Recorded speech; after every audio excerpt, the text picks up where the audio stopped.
mis queridos hermanos, la paz y el amor de Dios esté con cada uno de ustedes en este día tan especial y todos los días de sus vidas. En este momento estamos verdaderamente agradecidos con Dios por su gran amor y su misericordia, por el privilegio que Él nos da día tras día de recibir el hálito de vida. Estamos agradecidos con el Señor también por este hermoso privilegio que Él nos brinda de presentar su palabra a través de este medio y así poder llevar la verdad a los diferentes hogares de todos los hijos de Dios en toda la ancha faz de la tierra. En este día especial vamos a tener un tema muy importante, al igual que todos los demás, pero este me llama mucho la atención. Con la dirección del Espíritu Santo vamos a tener una pequeña oración para así entrar de lleno al tema que vamos a estudiar. Lo que puedan, vayan de rodilla conmigo; lo que no puedan, inclinen su rostro donde estén. Oramos. Bondadoso Dios y Padre Celestial, gracias le damos, Señor, por su gran amor y su misericordia, por darnos el privilegio, la oportunidad de ser llamados hijos suyos y por presentar la verdad de su palabra a través de este medio. Permito, Dios, que el Espíritu Santo, quien inspiró su santa palabra, pueda darnos la sabiduría y el entendimiento al estudiar este tema tan especial, tan importante. Dirija todo de principio a fin, Señor, que solamente su nombre sea glorificado y exaltado y su ley vindicada. Bendiciones que le pedimos con la ayuda del Espíritu Santo, en el nombre de Jesucristo, su Hijo amado, para quien sea la gloria y la honra, por los siglos de los siglos. Amén y amén. Mis amados, como ustedes ven en su pantalla, vamos a estar haciendo un análisis del verso más conocido y más citado en el mundo entero. Vamos a hacer un análisis de Juan 3:16 y su cambio en la historia. Es muy importante que pongamos mucha atención a lo que vamos a estar analizando y estudiando en este día, ya que haremos comparaciones de diferentes Biblias y en sus fechas de tiempo, y cómo este verso tan importante, tan conocido, tan citado en el mundo entero, sufrió unos cambios. Y vamos a analizarlo, como dije anteriormente, con la ayuda del Espíritu Santo, para que así podamos venir todos al conocimiento de la verdad, de la palabra de Dios. Vamos a leer Juan 3:16. La palabra de Dios nos dice lo siguiente: porque de tal manera amó Dios al mundo, que ha dado a su Hijo unigénito, para que todo aquel que en Él cree no se pierda, mas tenga vida eterna. Sabemos que este es el verso más conocido, más citado, pero como ustedes ven en sus pantallas, le subrayé Hijo unigénito. Hay alguna razón o hay algunas razones por la cual le subrayó esta palabra. Es muy importante esto, como veremos más adelante. Nosotros sabemos que la palabra de Dios, como ustedes ven en sus pantallas, nos dice en el libro de Daniel capítulo 7, el verso 25, que desde Roma iba a surgir un poder que pensaría en cambiar los tiempos y la ley de Dios. Cuando se habla de la ley de Dios, no se refiere solamente a los 10 mandamientos y al sábado, como hemos estudiado en temas anteriores, sino a la palabra de Dios. La palabra de Dios iba a ser cambiada. Hay muchos versos en la Biblia donde dice el Señor: ay de aquel que quita o que añada, haciendo referencia a que vendría un tiempo que eso sucedería, que iban a quitar versos y añadirles versos a la Biblia. Satanás siempre ha utilizado esta táctica, este método, para así entrampar y engañar a lo que estudian la palabra de Dios. Por ejemplo, en el libro de Génesis capítulo 2, el versículo 16 y 17, allí Dios dice lo siguiente: y mandó Jehová Dios al hombre, diciendo: de todo árbol del huerto podrás comer, mas del árbol de la ciencia del bien y del mal no comerás, porque el día que de él comiere, ciertamente morirás. Dios dice: de todo árbol del huerto podrás comer, pero si come del árbol de la ciencia del bien y del mal, ciertamente morirás. Eso fue lo que Dios dijo. Veamos cómo Satanás, en su plan y su táctica, trata de utilizar la palabra de Dios, tergiversando algunas cositas pequeñas para así engañar a Eva y Adán. Dice el capítulo 3, en los versículos del 1 al 4, Génesis 3, 1, 4, dice: pero la serpiente era astuta más que todos los animales del campo que Jehová había hecho, la cual dijo a la mujer: ¿con que Dios os ha dicho no comáis de todo árbol del huerto? ¿Ven cómo Satanás tergiversó la palabra de Dios? Dios dice, de todo árbol del huerto podrás comer. Satanás dice, con que Dios os ha dicho, no coméis de todo árbol del huerto. Y la mujer respondió a la serpiente, de todo fruto de los árboles del huerto podemos comer.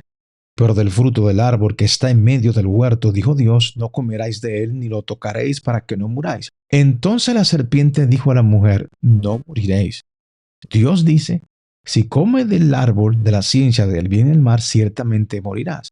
Satanás dice que puedes comer y no morirás. Dios dice, si desobedece, vas a morir. Satanás dice que desobedeciendo puedes seguir viviendo, contrario a lo que Dios ha establecido. Y vemos cómo Satanás tergiversa la palabra de Dios para engañar a Eva y a Adán. De la misma manera está sucediendo hoy en día. Hay muchas personas que toman versos de la Biblia sacados fuera de contexto para hacer decir la Biblia algo que la Biblia no dice.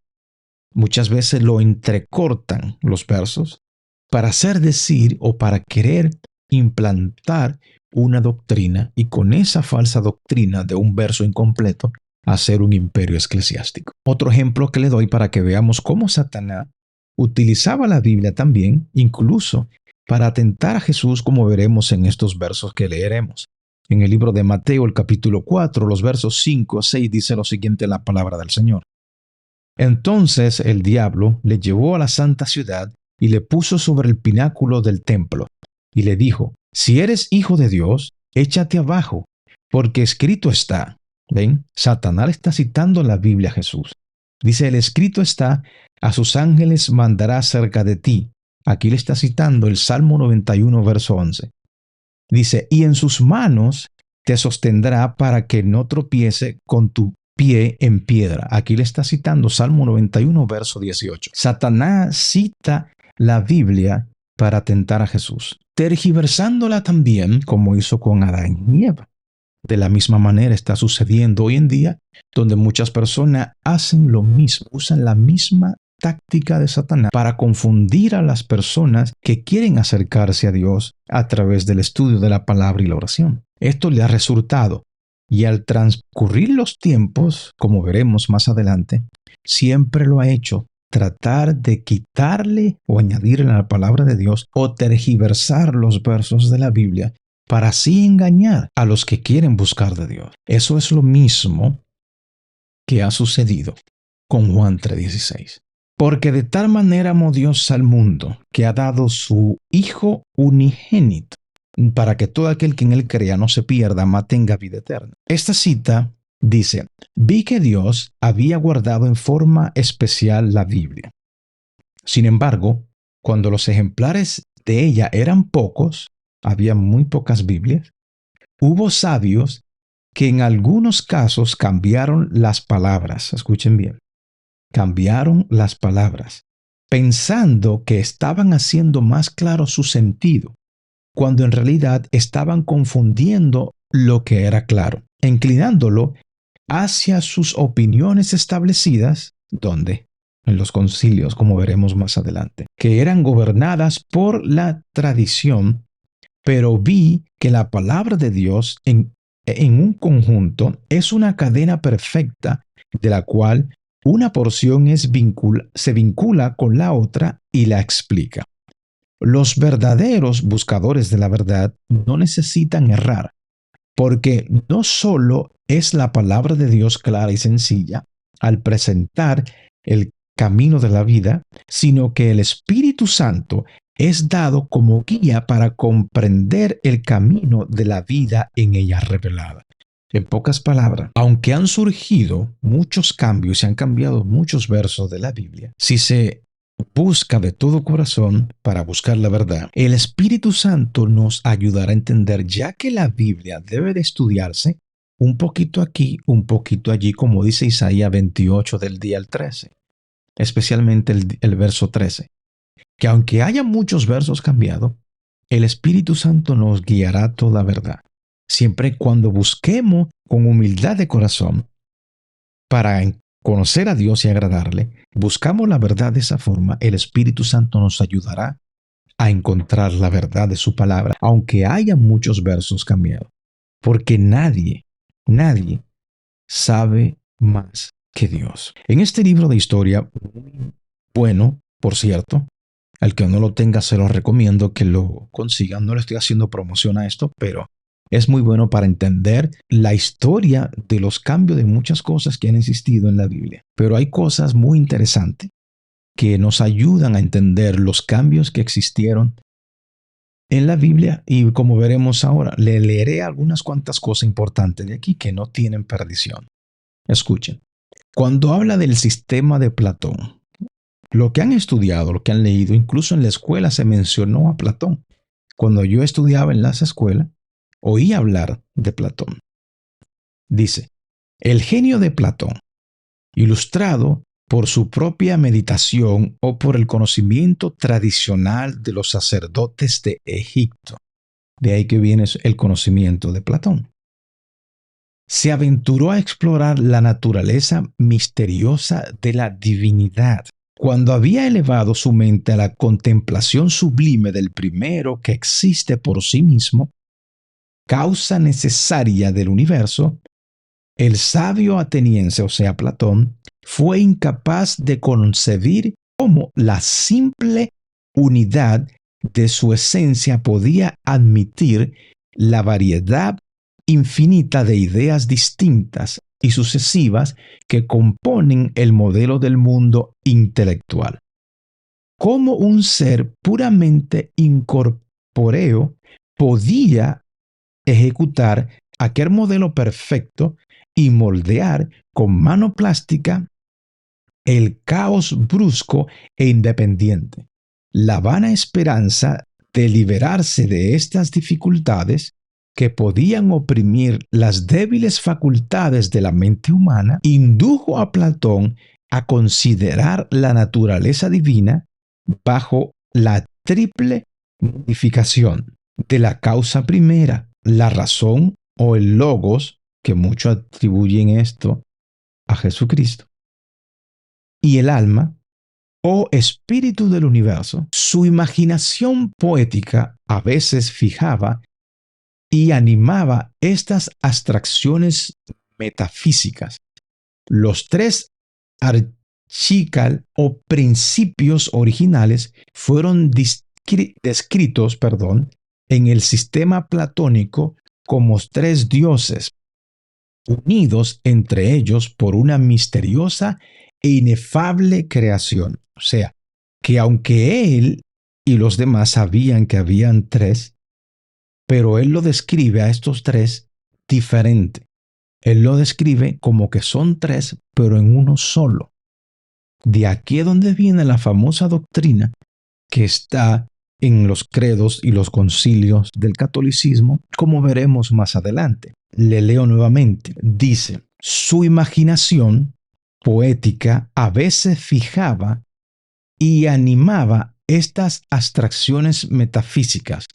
Los tres archical o principios originales fueron descritos en el sistema platónico como tres dioses, unidos entre ellos por una misteriosa e inefable creación. Y el Logos era considerado en particular bajo el más accesible carácter del Hijo de un Padre eterno, creador y gobernador del mundo. Tales parecen haber sido las doctrinas secretas que se susurraron cautelosamente en los jardines de la academia y que según los discípulos más recientes de Platón, no podían ser comprendidas a la perfección hasta después de un estudio constante de 30 años. Ahora vamos a hablar cómo esas doctrinas de Platón eran las que se estudiaban en Alejandría. 60 años después, dice lo siguiente: las armas de los macedonios difundieron por Asia y Egipto el idioma y el saber de Grecia. Y el sistema teológico de Platón acabó enseñándose con menos reserva y quizá con algunas mejoras en la famosa escuela de Alejandría. Un numeroso grupo de colonos judíos había sido invitado por el favor de los Ptolomeos a establecerse en su nueva capital.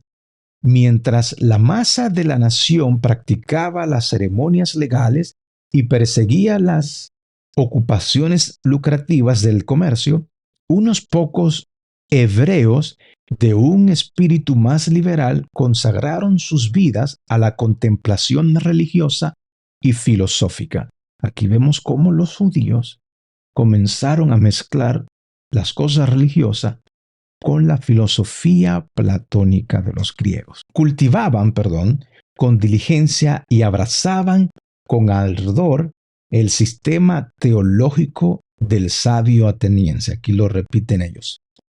Ellos comenzaron a abrazar las enseñanzas de Platón. Pero su orgullo nacional se habría mortificado al confesar su anterior pobreza y señalaron con descaro como herencia sagrada de sus antepasados el oro y las joyas que habían robado tan recientemente a sus amos egipcios. 100 años antes del nacimiento de Cristo, un tratado filosófico que revela manifiestamente el estilo y las ideas de las escuelas de Platón.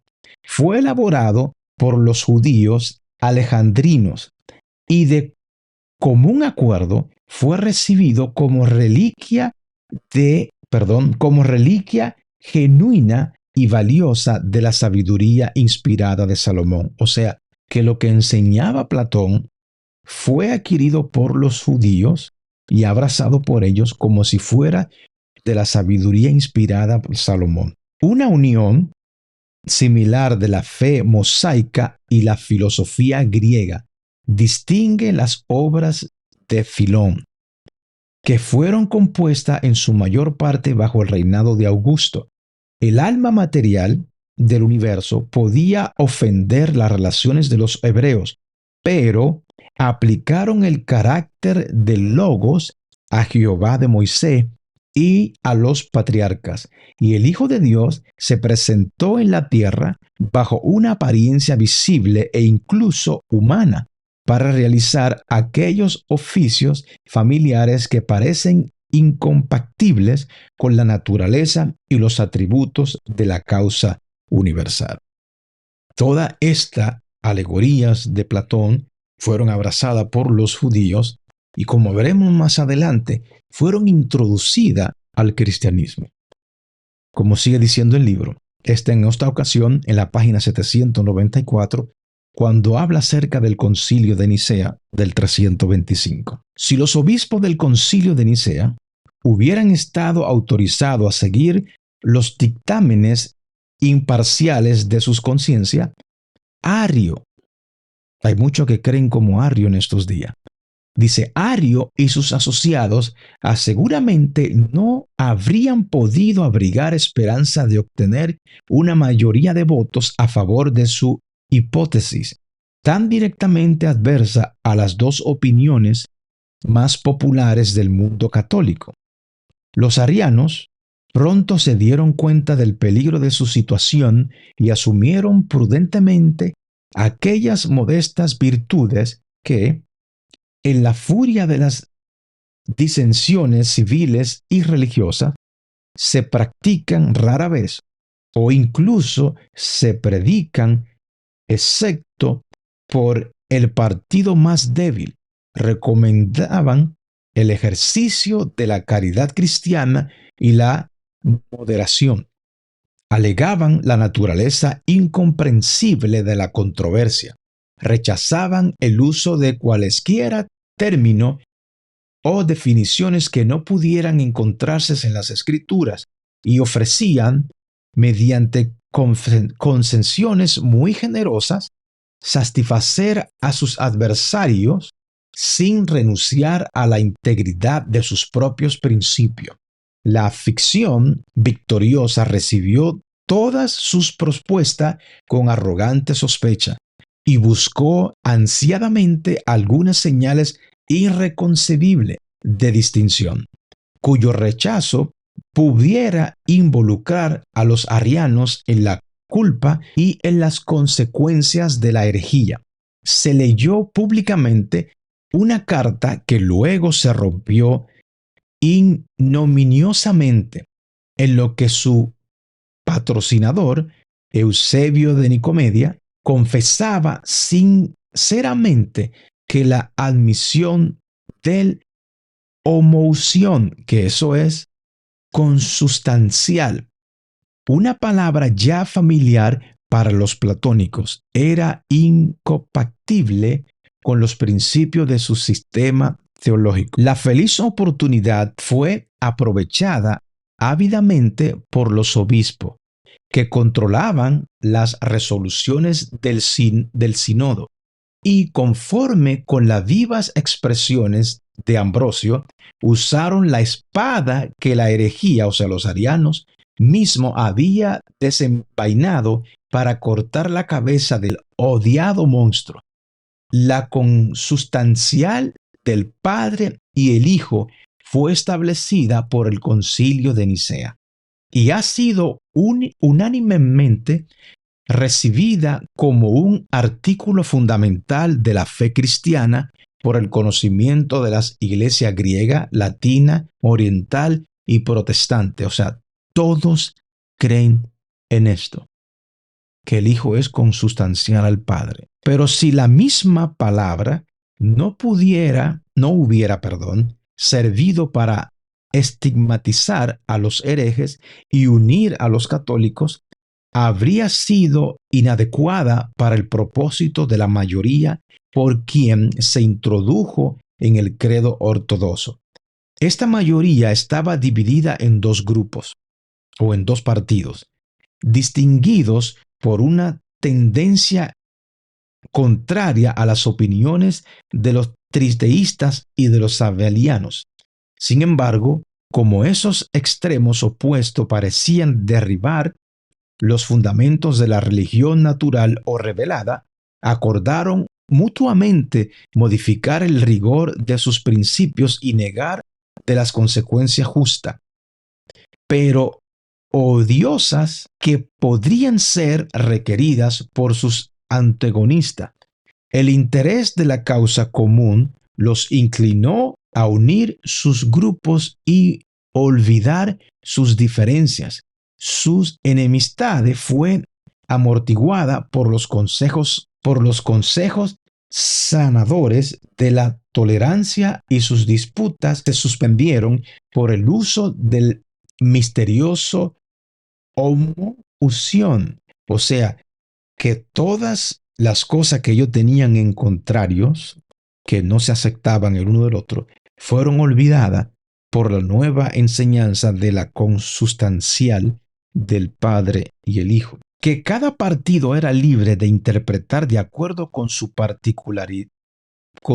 particulares dogmas el sentido sabeliano que unos 50 años antes había obligado al Concilio de Antioquía a prohibir famoso término, había hecho quererlo a aquellos teólogos que mantenían un secreto pero parcial afecto de una Trinidad simbólica. Pero los santos más de moda de los tiempos arrianos, el intérprete Atanasio, el culto Gregorio Nacianceno y los otros pilares de la Iglesia, que mantenían con habilidad y éxito la doctrina nicea, o sea, todo lo que se enseñó en el credo de Nicea o el concilio de Nicea, eran abrazados por ellos también. Los otros pilares de la Iglesia, que mantenían con habilidad y éxito las doctrinas nicea, parecieron considerar la expresión de sustancial como si hubiera sido sinónima de la naturaleza, y se atrevieron a ilustrar su significado afirmando que tres hombres o tres seres, como pertenecen a la misma especie común, son consustanciales. En pocas palabras, ellos sabían que habían tres seres distintos. Pero ahora, con esta nueva doctrina de la consustancial, se dice que hay un solo, y que de esa sola sustancia surgen los otros. O sea, de un solo cuerpo surgen dos más, y de ese uno solo vienen a ser tres, y de esos tres vienen a ser uno. que eso es lo que es la falsa doctrina de la Trinidad implantada en el Concilio de Nicea, afirmando que tres hombres o tres seres, como pertenecen a la misma especie común, son consustancial o homocianos entre ellos. Esta igualdad pura y distinta era moderada, por un lado, por la conexión interna y la penetración espiritual que une indisolublemente a las personas divinas, y por otro, por la preeminencia del Padre, que era reconocida en cuanto es compatible con la independencia del Hijo. Dentro de estos límites se permitía vibrar con seguridad la bola casi invisible y temblorosa de la ortodoxia. En cada lado, más allá de este suelo consagrado, los herejes y los demonios acechaban para sorprender y devorar al infeliz viajero. Pero como los grados de odio teólogos dependen del espíritu de la guerra más que de la importancia de la controversia, los herejes que degradaban la persona del Hijo eran tratados con más severidad que los que la aniquilaban. Todo ese error de los dos grupos se unieron en una sola palabra consustancial, que desde el cuerpo de uno solo surge el cuerpo de los otros dos. Los alejandrinos creían o siguen creyendo, porque hay personas que creen iguales que los alejandrinos, pensaban que Jesús era de la misma sustancia, partícula, cosa, materia, que el Padre. Y para ser de la misma sustancia, Jesús debía ser engendrado. Los arianos pensaban que Jesús era de una sustancia parecida, pero no igual que el Padre, que Jesús fue creado. Estas dos creencias se están promoviendo en nuestros medios en estos últimos años. Que Jesús debía ser engendrado o que es engendrado y que Jesús fue creado. Que Jesús es de la misma sustancia, pero en una creencia es engendrado y en otra creencia fue creado. Eso es lo que creían los alejandrinos y los arrianos, que es lo que muchos hoy en día están creyendo. Y cómo estas creencias, vamos a ver, fueron introducidas en la Biblia. En dos temas que Dios nos permitió hacer hace unos meses atrás, donde explicamos Salmos 2.7. En este primer tema, no te dejes engañar, Jesús no fue engendrado en la eternidad. Allí explicamos, por la gracia de Dios, Salmos 2.7, cómo se introdujo esa palabra. Y el tema de hoy que estamos analizando, que estamos estudiando, nos ayudará, por la gracia de Dios, a rectificar aún más lo que estudiamos en estos temas. Cómo fue introducida esa palabra en el Salmo 2.7, que muchos utilizan para decir que Jesús fue engendrado.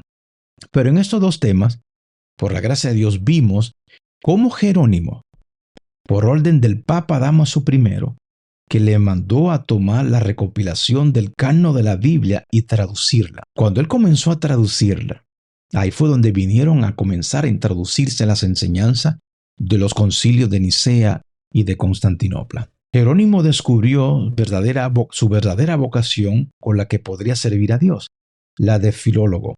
Jerónimo, que escribía con gran elegancia el latín, tradujo a este idioma toda la Biblia en la traducción llamada Vulgata, que fue conocida también o que es conocida como la Vulgata latina. Entonces después, en el 389 al 392, Jerónimo trabaja en la traducción al latín de la Biblia, la Septuaginta. Es de donde salen la mayoría de las Biblias, por no decir todas, Biblias que están en las manos de los que profesan la fe cristiana. Al Jerónimo traducir la Septuaginta, él utilizó la técnica o las enseñanzas del Hexapla de Orígenes. Orígenes, en los temas 1 y 2 de Salmo 2.7, nosotros vimos que Orígenes sobrepasó a Platón en las enseñanzas espiritista y mística y sus alegorías. De ahí donde vemos que muchos creen el evangelio gnóstico de Orígenes introducido en las Biblias por Jerónimo. Y a petición de nuevo de Paula y de Eustoquía traduce los 39 homilias de Orígenes. Y escuchen bien, este estudio supuso la importante novedad en la exégesis bíblica del cristianismo, de usar el hebreo y las tradiciones rabínicas a fin de comprender mejor el sentido de algunos pasajes de la Biblia. Recuerdo lo que habíamos leído de la cita. Esto que hace Orígenes aquí es lo que se nos explica en la cita. Hubo sabios que en algunos casos cambiaron las palabras pensando que estaban haciendo más claro su sentido, cuando en realidad estaban confundiendo lo que era claro e inclinándolo hacia sus opiniones establecidas que eran gobernadas por la tradición. Todas las enseñanzas de los concilios de Nicea y Constantinopla fueron introducidas por Jerónimo utilizando la táctica de Orígenes en las Biblias. El texto latino, o sea, la Vulgata latina de Jerónimos del 389, Juan 3:16, monógene.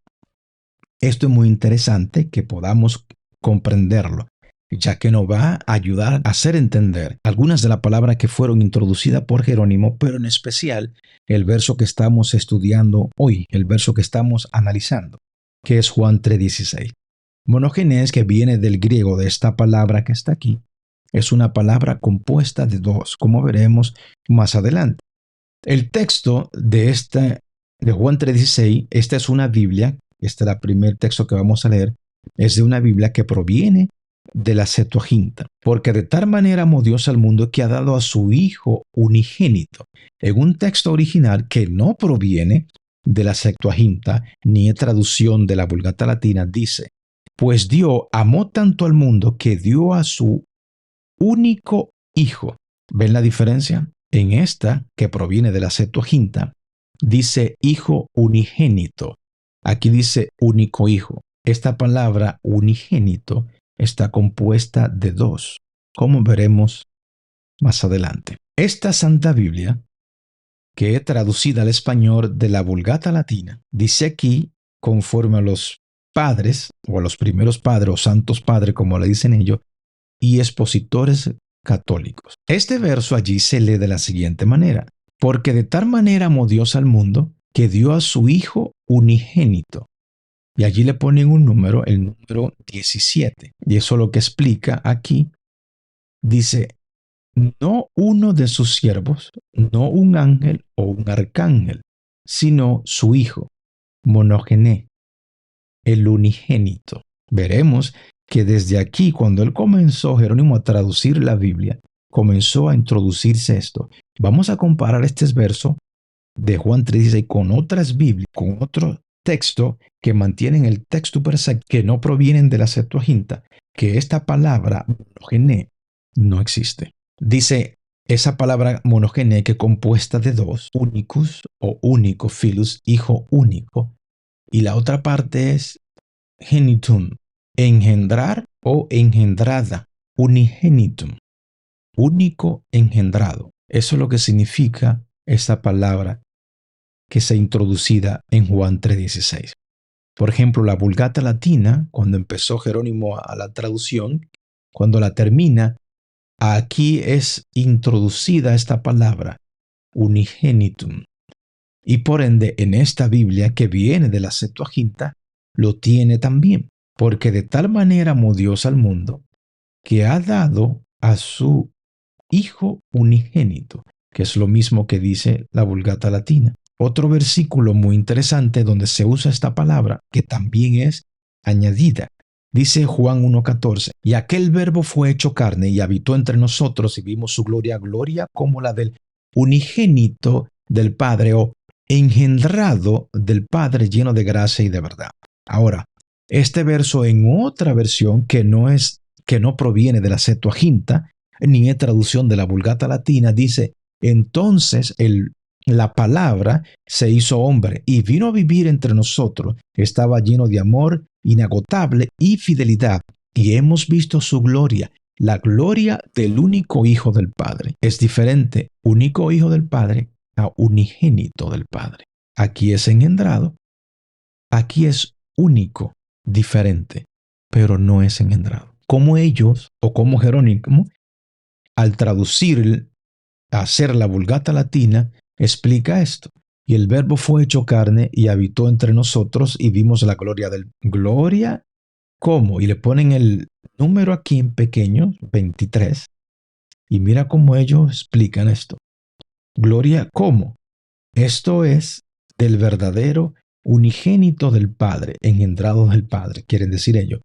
Porque aquella partícula, ellos tienen a Jesús menos el Padre como una partícula que fue engendrada. Continuamos. Otro verso, Juan 1:15. Juan dio testimonio de él y clamó diciendo, este es de quien yo decía, el que viene después de mí. Es antes de mí porque era primero que yo. Esto es un texto que proviene de la Septuaginta. Pero este no. Dice, Juan dio testimonio de él cuando clamó a las multitudes. A él me refería yo cuando decía, alguien viene después de mí que es muy superior a mí porque existe desde mucho antes que yo. Muy diferente el texto. ¿Cómo ellos explican esto? Juan daba testimonio de él y clama diciendo, este era el que yo decía, el que ha de venir en pos de mí, ha sido engendrado antes de mí porque primero era que yo. Escuchen bien, ha sido engendrado. Vemos que en el texto original no existe eso. ¿Cómo explican ello? Del griego, genitus, fue engendrado, eterno por Dios. De aquí que viene la creencia que tienen muchos de decir que fue engendrado en la eternidad.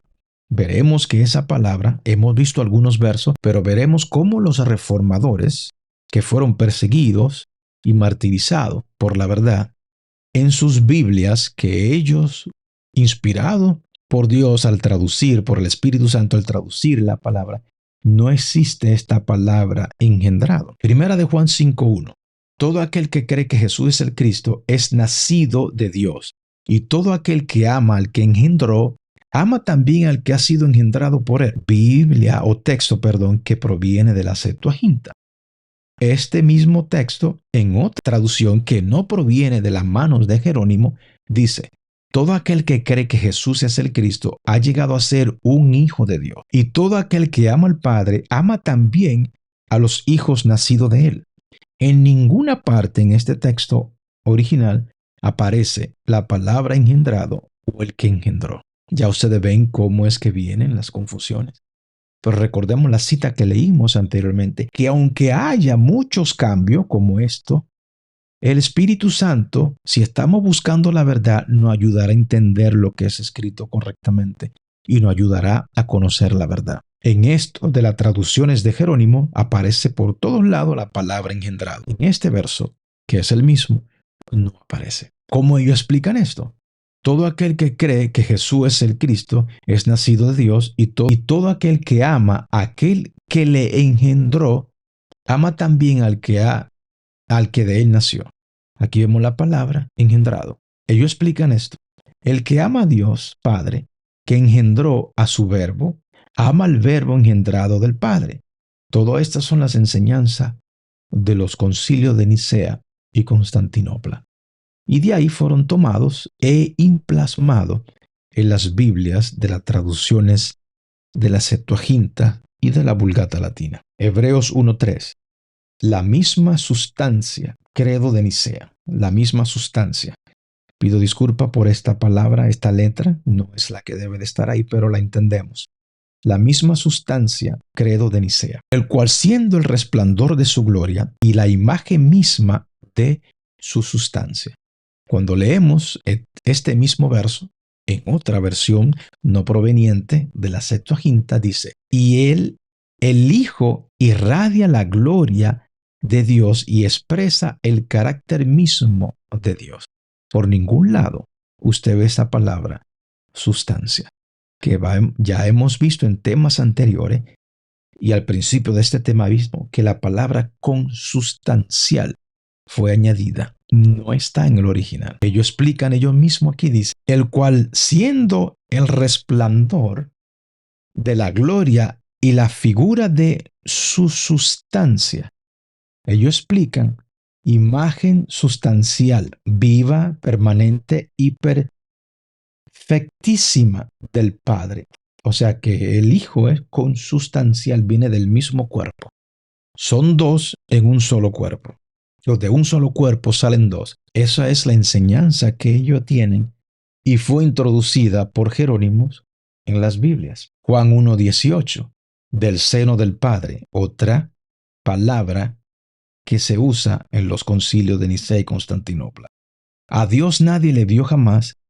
El unigénito, añadido esto, Hijo, que está en el seno del Padre, también es añadido. Él le ha dado a conocer, como dice el texto original. Nadie ha visto jamás a Dios, pero el único, ¿ven?, que es Dios, está íntimamente ligado al Padre. Él nos ha revelado a Dios, pero el único, que también es Dios, está íntimamente ligado al Padre. Él nos ha revelado a Dios. ¿Ustedes ven la gran diferencia? ¿Cómo hacemos o cómo hacen ellos en este verso a Jesús menos, a Jesús creado? Pero en este verso original está íntimamente ligado al Padre. Él nos ha revelado a Dios. Ellos explican este verso de la siguiente manera. A Dios nadie le vio jamás.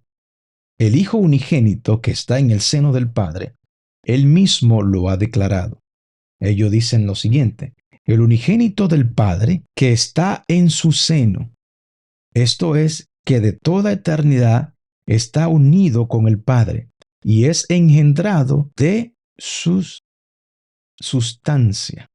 Del cuerpo de Dios es engendrado Cristo, según lo que enseñan ellos.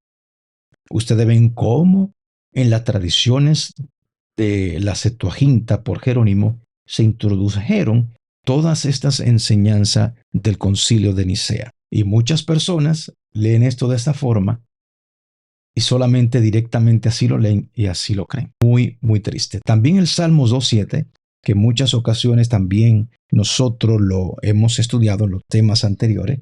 Allí dice en este texto: yo publicaré el decreto. Jehová me ha dicho, mi hijo eres tú, yo te he engendrado hoy. Nosotros vimos y veremos nuevamente que el texto original no dice esta palabra, te engendré hoy.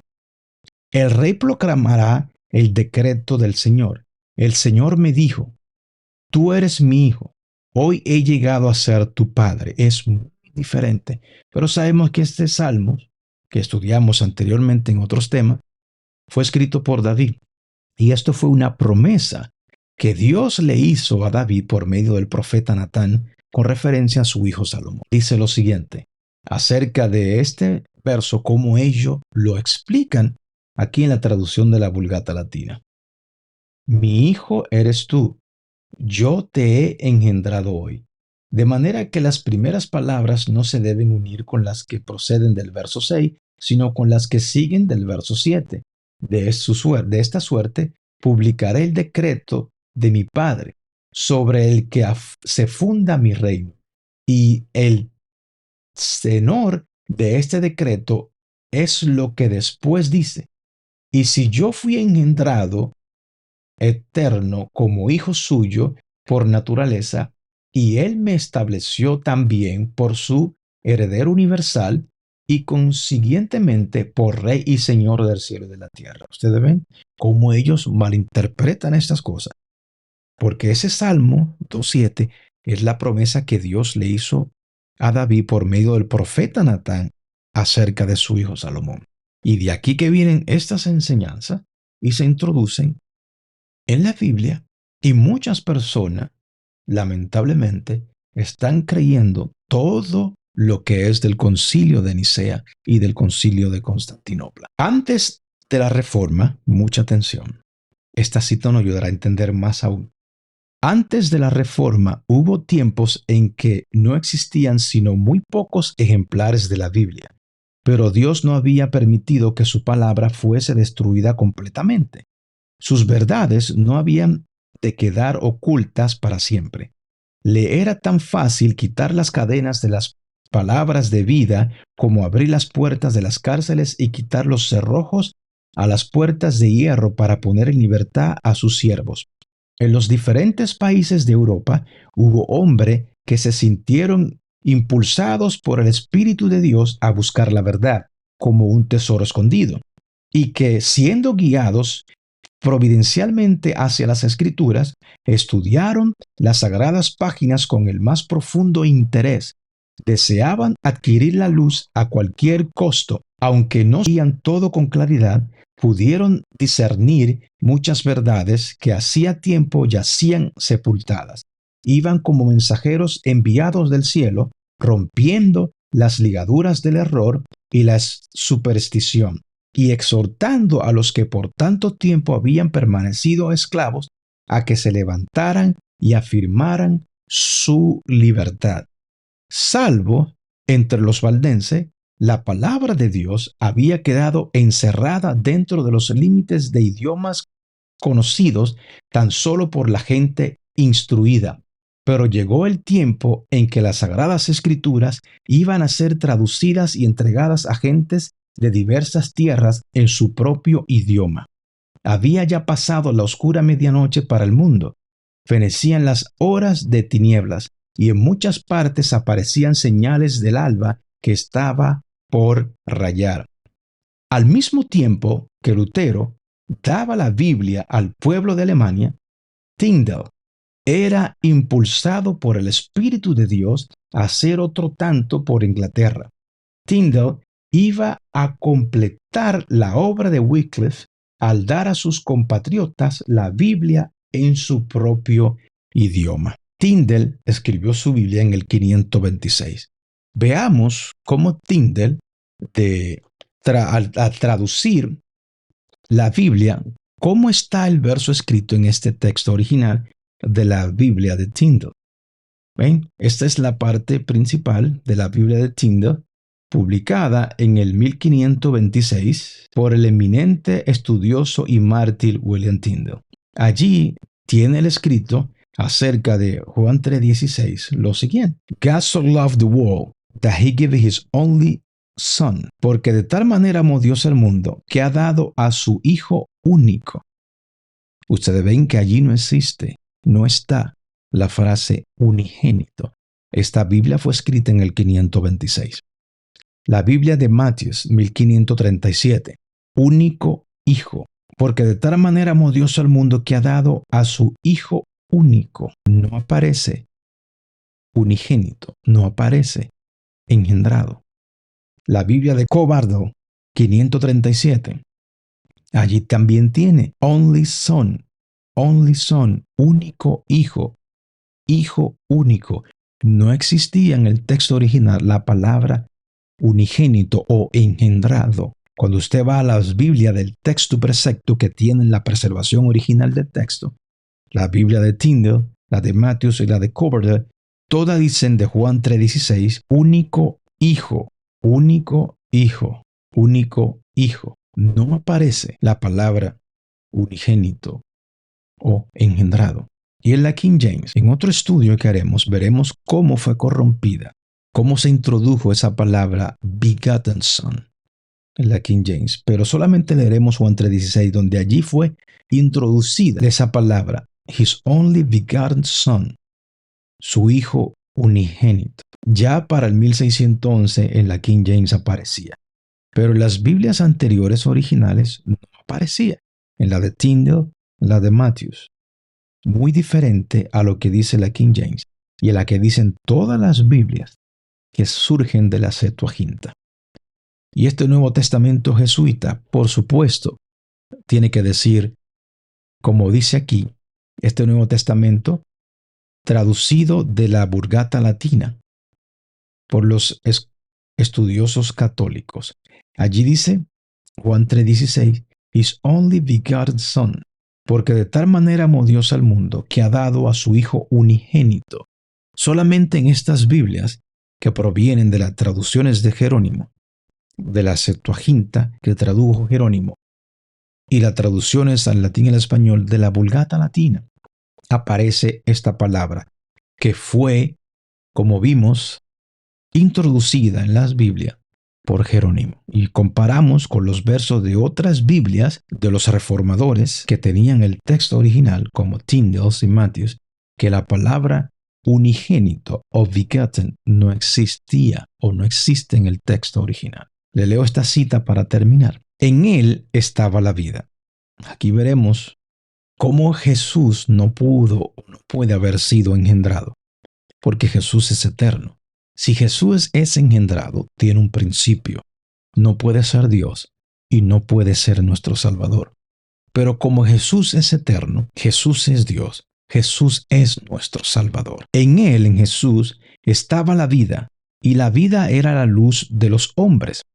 No se especifica aquí la vida física, sino la inmortalidad, o sea, la vida que es inmortal. La vida que es exclusivamente la propiedad de Dios. El Verbo, o Jesús, que estaba con Dios y que Él era Dios, tenía esta vida. La vida física es algo que recibe cada individuo, o sea, como nosotros los humanos. No es eterna ni inmortal, pues la toma de nuevo Dios, el dador de la vida. El hombre no tiene dominio sobre su vida, pero la vida de Cristo no era prestada. Nadie podía quitársela. Yo de mí mismo la pongo, dijo Jesús. En Él estaba la vida original, no prestada, no derivada de nadie. Mis amados hermanos, siempre mantenga usted esto en su mente. Cristo es eterno. Cristo no tuvo principio. Cristo es Dios. No crean lo que dicen los alejandrinos y los arianos. Cristo es nuestro Salvador. Cristo es nuestro Creador. Hasta aquí este estudio. Dios le bendiga. Dios le guarde. Hasta la próxima. Recuerden, mis amados, que creer en Dios y creerle a Dios son dos cosas diferentes. Bendiciones.